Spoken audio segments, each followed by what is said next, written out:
Hello students, मैं अंजलि पयाल स्वागत करती हूँ आपका आईसीटी वर्चुअल क्लासरूम देहरादून से। कैसे हैं आप सब लोग? उम्मीद करती हूँ आप सब लोग अच्छे होंगे और अपनी लाइफ में बहुत बेहतर कुछ कर रहे होंगे। आज हम बात कर रहे हैं क्लास 9 के साइंस की, और जैसे कि आप लोग जानते हैं चैप्टर 1 आप लोगों का चल रहा है यहाँ पर मैटर इन अवर सराउंडिंग्स, यानी हमारे आसपास के पदार्थ। तो पदार्थों के बारे में बहुत सारी चीजें आप लोगों ने पढ़ ली थी। पदार्थ क्या होते हैं, उसकी तीनों मुख्य भौतिक अवस्थाओं के बारे में हम लोगों ने बात कर लिया था और उनमें उनको डिफरेंशिएट भी कर लिया था। उन तीनों में अंतर भी हम लोगों ने देखा था कि अंतर क्या है।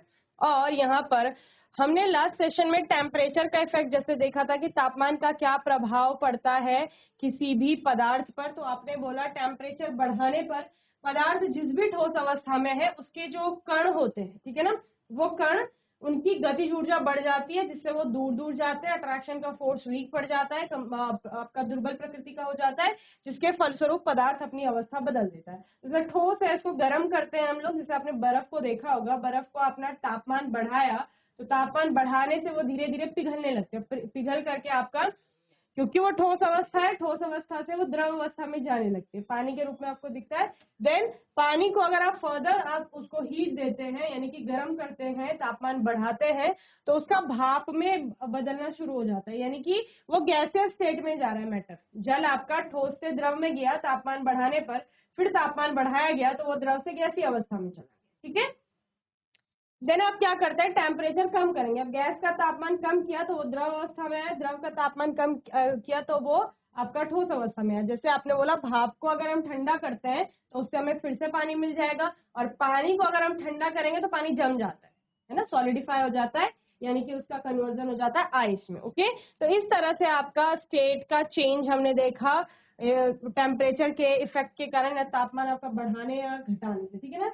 नेक्स्ट टाइम है आपकी मेल्टिंग पॉइंट। मेल्टिंग का मैंने मतलब आपको बताया कि मेल्टिंग का अर्थ होता है पिघलना, और पिघलती कौन सी चीज है, जो आपका सॉलिड स्टेट में होगी, यानी कि ठोस अवस्था में है वही पिघलेगी।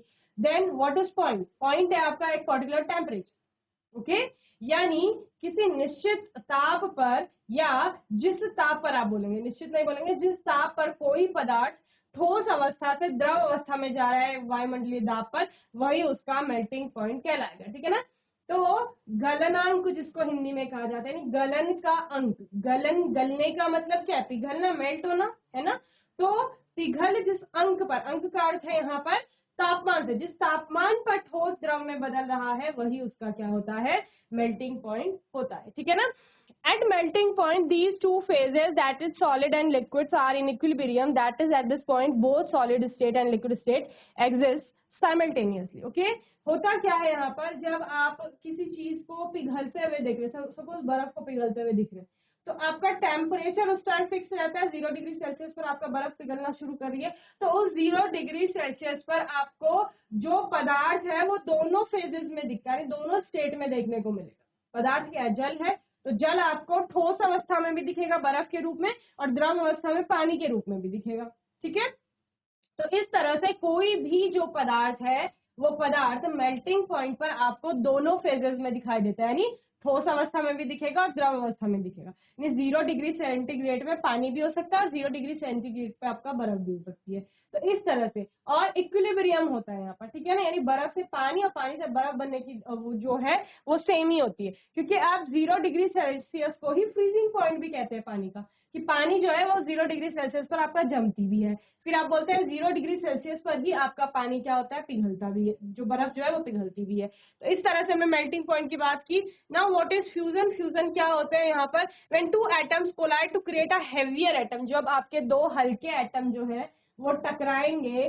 कोलोजन, कोलोजन का मतलब संगठन होता है, एक तरह का टकराव। तो जब वो टकराएंगे, टकरा करके एक भारी एटम बनाते हैं, तो उसको कहा जाता है फ्यूजन, ठीक है। Such as when 2 hydrogen atoms combine to create 1 helium atom, okay. 2 hydrogen atom टकराएंगे और टकरा करके क्या बनाएंगे, हीलियम का एक एटम बनाएंगे, तो उसको क्या कहा जाएगा, फ्यूजन कहा जाएगा, okay. This process is known as fusion. This process generates enormous amount of energy, many times more than fission, and powers the sun. Furthermore, it doesn't generate radioactive fission products. The melting point at which I said, ये आपका melting point का point है, ठीक है ना। Now what is boiling point? क्योंकि हम temperature का इफेक्ट देख रहे हैं इसलिए हमने मेल्टिंग पॉइंट देखा। ठीक है। बॉइलिंग पॉइंट क्या है वो भी आप टेम्परेचर के इफेक्ट के कारण देख रहे हैं। अब जब लिक्विड, बॉइल कौन होता है, द्रव होते हैं आपके, उबलते कौन है, द्रव। तो द्रव आपका जब आप गैसीय अवस्था में जाए, ठीक है, वही एटमॉस्फेरिक प्रेशर पर जब आप उसको नोट करेंगे तो वो टेम्परेचर, पर्टिकुलर टेम्परेचर जिसपे कोई द्रव जो है यानी लिक्विड जो है वो गैसियस स्टेट में कन्वर्ट हो रहा है, तो उसको आपका बॉइलिंग पॉइंट कहा जाएगा। Okay, the boiling point for any material is the temperature point at which the material transform into the gas phase. In the liquid phase, this happen at 100 degrees centigrade for water. The Celsius scale was in fact created on the basis of the ice water melting point and the liquid water vapor boiling point. Okay, ये जो Celsius scale बनाया गया है ना वो आपका बर्फ का और पानी का जो तापमान होता है उसके बेसिस पर बनाया है। ठीक है,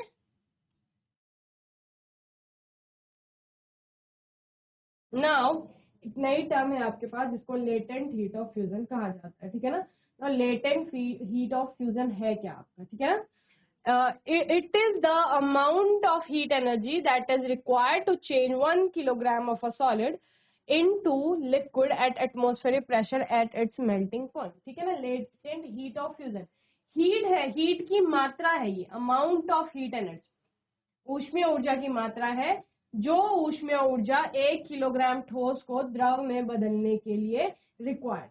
ठीक है ना, उसके मेल्टिंग पॉइंट, यानी आपने क्या किया, आपने लिया 1 किलोग्राम बर्फ, उस 1 किलोग्राम बर्फ को हमने पानी में बदलना है। ठीक है, उसके मेल्टिंग पॉइंट पर, उसके मेल्टिंग पॉइंट पर ही वो मेल्ट होगा ना। तो होगा क्या, जब भी आप उसको हीट देंगे तो कितनी हीट देंगे जिससे कि वो 1 किलोग्राम बर्फ जो पिघल करके वो पानी में बदलेगी, तो जितनी हीट की रिक्वायरमेंट है वही उसकी लेटेंट हीट ऑफ फ्यूजन आपका कहलाएगी। ठीक है ना, इसको गलन की गुप्त ऊष्मा भी आपका कहा जाता है। Now latent heat of vaporisation, तो वेपराइजेशन यानी वाष्पीकरण। तो वाष्पीकरण से क्या समझते हैं, जब भी द्रव आपका गैसीय अवस्था में जाए, ठीक है, तो उस समय जितनी हीट एनर्जी की रिक्वायरमेंट होगी वो आपका क्या है, लेटेंट हीट ऑफ वेपराइजेशन होगा। ओके, होता क्या है यहाँ पर, देखिए समझिए इसको। आपने क्या किया, आपने कोई बीकर लिया, इसमें आपने सपोज आइस भर दी। ठीक है,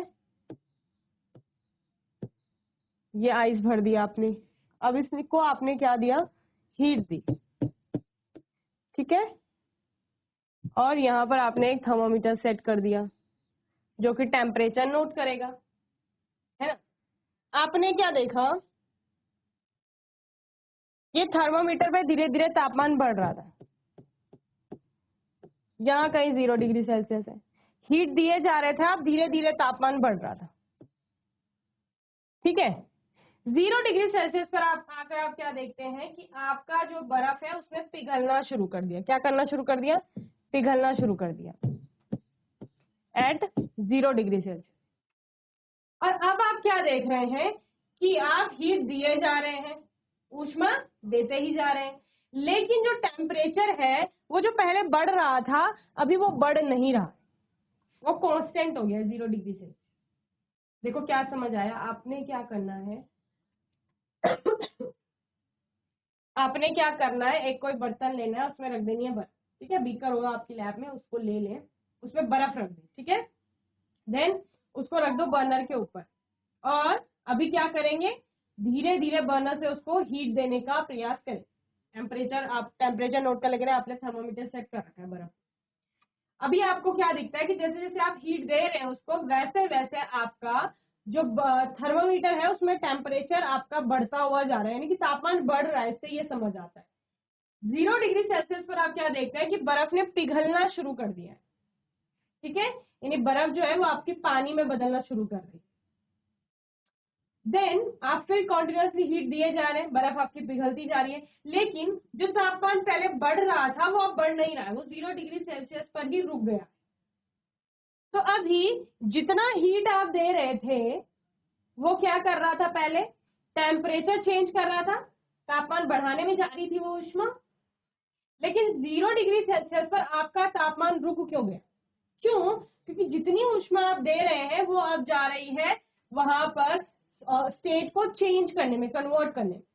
यानी अवस्था परिवर्तन में वो ऊष्मा उपयोग में आ रही है। तो क्योंकि अवस्था बदल रही है इस वजह से आपका वहां पर टेम्परेचर क्या हो गया, कांस्टेंट हो गया।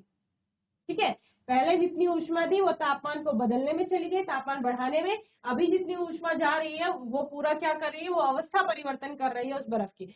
और ये 0 डिग्री सेल्सियस तापमान तब तक रहेगा जब तक आपकी पूरी बर्फ पिघल नहीं जाए। ठीक है, जैसे ही बर्फ पूरा पिघल गई उसके बाद फिर आपका टेम्परेचर बढ़ने लगे। ठीक है, तो यहाँ पर सपोज आपने क्या कहा, आपने कहा कि हमने ये बर्फ ली थी 1 किलोग्राम। ठीक है, 1 kg आइस लिया आपने। इस 1 kg आइस को आपने वाटर में कन्वर्ट करना है, लिक्विड स्टेट में। ठीक है, द्रव अवस्था में आपने इसको बदलना है। और इसको द्रव अवस्था में बदलने के लिए जितनी हीट एनर्जी की रिक्वायरमेंट होगी, ठीक है, यहां से आप जितनी हीट एनर्जी दे रहे हैं, अमाउंट उसकी कितनी है, वही क्या है, वही यही हीट एनर्जी आपकी क्या है, लेटेंट हीट ऑफ फ्यूजन। ठीक है ना। चलो ना, latent heat of vaporisation. Latent heat of vaporisation क्या है, सेम वही है, it is the amount of heat energy. क्या है, हीट एनर्जी, ऊष्मीय ऊर्जा की मात्रा है जो कि आवश्यक है, या कि जो आपका 1 किलोग्राम द्रव को गैस में बदलने के लिए आपका चाहिए। ठीक है ना, क्या समझे, it is the amount of heat energy that is required to change 1 kilogram of a liquid into gas at atmospheric pressure at its boiling point. ठीक है ना। चलिए, अभी क्या होता है, सेम वही होता है, वही प्रोसेस फॉलो करते हैं हम लोग। हमने क्या लिया, हमने लिया एक बीकर, इसमें हमने भर लिया पानी। ठीक है, इसको हम दे रहे हैं हीट, ऊष्मा दे रहे हैं। एक थर्मामीटर हमने इस पर सेट कर दिया है जो इसका टेम्परेचर नोट करेगा। ठीक है, और अभी क्या होगा, अभी आपका धीरे धीरे जैसे जैसे हीट दे रहे हैं आप, ऊष्मा देने से समय के साथ साथ इसका टेम्परेचर बढ़ता जाएगा। ठीक है, क्या हो रहा है, टेम्परेचर बढ़ रहा है, धीरे धीरे इंक्रीज हो रहा है। यहाँ कहीं 100 डिग्री सेल्सियस है टेम्परेचर। 100 डिग्री सेल्सियस तक आपका, जैसे जैसे आप पानी को तापमान देते जा रहे हैं, आप हीट देते जा रहे हैं, वैसे वैसे उसका तापमान बढ़ता जा रहा है। ठीक है, 100 डिग्री सेल्सियस पर पहुंचते ही आपका जो टेम्परेचर है वो रुक जाएगा और आपका जो पानी है वो भाप में बदलना शुरू कर देगा। ठीक है, पानी भाप में बदलना शुरू कर देगा 100 डिग्री सेल्सियस। अब क्या होगा, 100 डिग्री सेल्सियस तापमान स्थिर हो जाएगा, यानी वहां पर रुक जाएगा तापमान।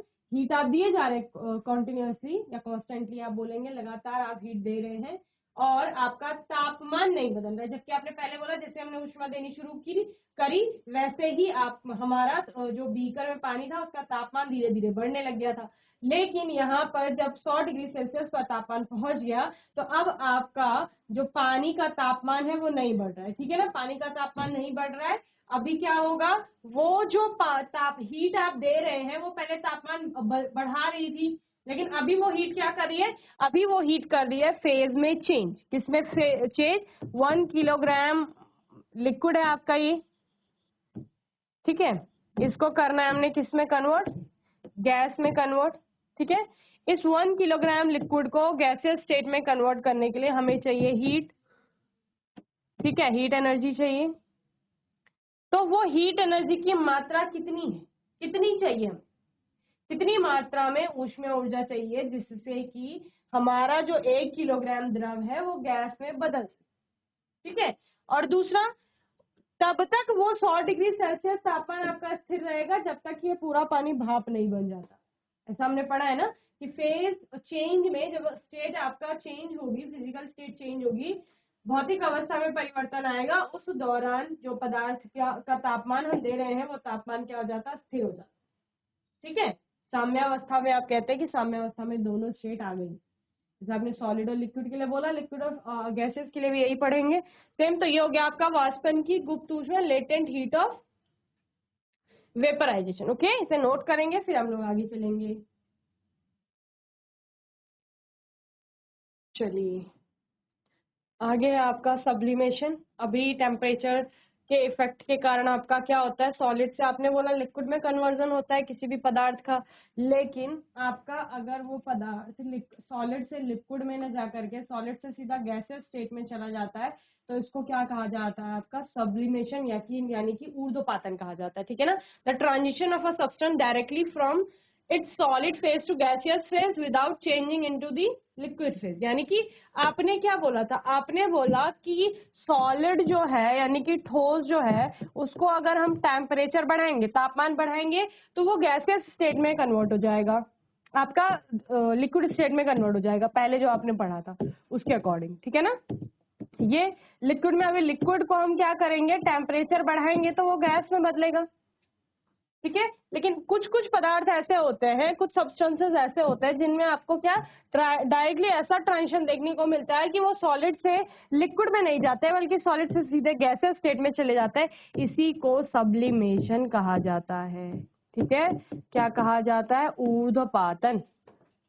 ओके, तो सब्लिमेशन क्या होता है, जब कोई ठोस पदार्थ बिना द्रव में बदले आपका सीधे गैस में परिवर्तित हो जाएगा तो उसको ऊर्ध्वपातन कहा जाएगा, ठीक है। एक भौतिक रासायनिक प्रक्रिया है जिसमें कोई पदार्थ अपनी ठोस अवस्था से सीधे गैस में परिवर्तित हो जाता है। इसको क्या कहा जाता है आपका, इस पूरी प्रक्रिया के दौरान पदार्थ की अवस्था किसी मध्यवर्ती द्रव अवस्था में परिवर्तित नहीं होती है। दैट मीन्स कि आपका जो सॉलिड है वो लिक्विड में कन्वर्ट नहीं हो रहा है बल्कि लिक्विड के बजाय सीधा कहाँ, सॉलिड से गैसेस स्टेट में आपका जो सॉलिड पदार्थ है वो जा रहा है, ठीक है।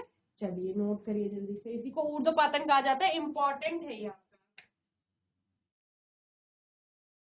और यहाँ पर वाइस वर्सा नहीं लिखेंगे, आप यूज करेंगे डिपोजिशन वर्ड। क्या, डिपोजिशन, डिपॉजिट होना। डिपोजिशन क्या है, जब गैस से आपका डायरेक्ट सॉलिड स्टेट में मैटर आएगा, ठीक है ना। Same way the transition of a substance directly from its gaseous phase two solid phase without changing into the liquid phase is called deposition. क्या कहा मैंने, उसको डिपोजिशन कहा जाएगा। सब्लिमेशन तो क्या हो गया, ठोस से सॉलिड से आपका डायरेक्ट गैसियस स्टेट में जा रहा है, ठीक है, वो सब्लिमेशन है। और व्हाट इज डिपोजिशन, डिपोजिशन में आपका क्या हो रहा है, गैस से डायरेक्ट आपका सॉलिड स्टेट में आपका मैटर जो है वो आ रहा है, ओके। चलिए, तो आज के सेशन में आप लोगों ने क्या क्या पढ़ा, टेम्परेचर का इफेक्ट देखा, ठीक है। उसके बाद मेल्टिंग पॉइंट पर बात हुई, ठीक है। देन फ्यूजन आपने वो बोला, और बॉइलिंग पॉइंट पर बात हुई हमारी, क्वथनांक जिसे कहा जाता है, लेटेंट हीट ऑफ फ्यूजन और latent heat of vaporisation. Sublimation पर हम लोगों ने बात की। होमवर्क में आप लोग effect of change in pressure on the state of matter, पदार्थ की अवस्था में दाब का क्या प्रभाव पड़ेगा उसको आप लोग पढ़ के आएंगे। फिर आने वाले सेशन में हम इसे आगे कंटिन्यू करेंगे। बाकी कोई डाउट होगा, क्वेश्चन होगा तो आने वाले सेशन में आप लोग पूछ लेंगे। और तब तक के लिए आईसीटी वर्चुअल क्लासरूम से जुड़ने के लिए धन्यवाद।